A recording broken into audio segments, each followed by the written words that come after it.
మండలం ఉప్పలపాడులో వైసీపీ శ్రేణులు కవ్వింపు చర్యలకు పాల్పడ్డారు.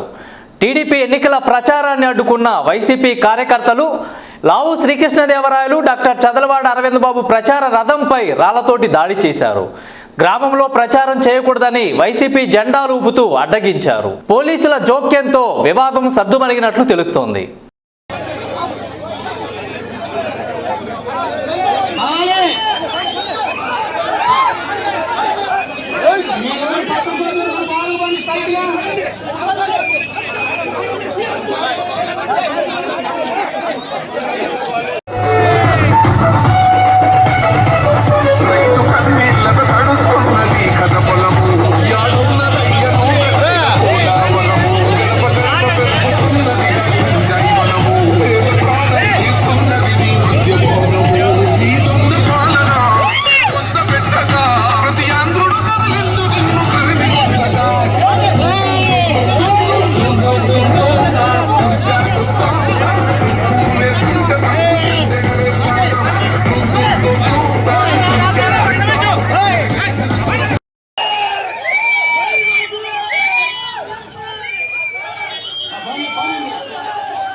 టీడీపీ, జనసేన, బీజేపీ ఉమ్మడి ప్రణాళికలో ఇవాళ ఉప్పలపాడు గ్రామాన్ని మరి ఎలక్షన్ ప్రచారం చేయడానికి ఎంపీ గారు, అదేవిధంగా మరి ఎమ్మెల్యే క్యాండిడేట్ అరవింద్ బాబు కూడా రావడం జరిగింది.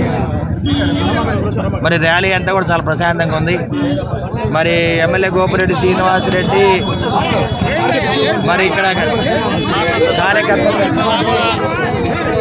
కార్యకర్తలు రెచ్చగొట్టి మమ్మల్ని అడిగించడం జరిగింది. మరి అంతా ప్రశాంతంగా జరిగిపోయింది. ఎందుకంటే ఏ గ్రామాలకు వెళ్ళినా, వైసీపీ వాళ్ళు వెళ్ళినా, టీడీపీ వాళ్ళు వెళ్ళినా ఎవరు వివాదం ఎందుకు స్టార్ట్ అయింది? వివాదం అంటే రేపు రాబోయే కాలంలో ప్రభుత్వం, వైసీపీ ప్రభుత్వం రావట్లేదు, తప్పనిసరిగా వచ్చే ప్రభుత్వం టీడీపీ, జనసేన ఉమ్మడి ప్రభుత్వం కాబట్టి ఏదైనా వాళ్ళ ఊర్లో వాళ్ళు ర్యాలీ ఆపుదానికి ప్రయత్నం చేశారు. అది వాళ్ళ వల్ల చేత కాలేదు. తప్పనిసరిగా ఏ గ్రామంలో అయినా ఇట పరిస్థితులు ఉండకూడదు. ప్రజాస్వామ్యాన్ని కాపాడాలి. భవిష్యత్తులో కూడా పోలీసుల సహకారం ఎలా ఉందండి? పోలీసుల దగ్గర ఉండి శాంతియుతంగా పరిష్కారం చేయడం జరిగింది. రేపు రాబోయే కాలంలో కూడా ఎలక్షన్స్ కూడా ఈ విధంగా ఉంటాయి కాబట్టి మాకు ఉప్పలపాడులో పోలీస్ ఫోర్స్ ఉండాలి, ఎలక్షన్స్ సుజావుగా జరగాలని మేము చెప్తున్నాం.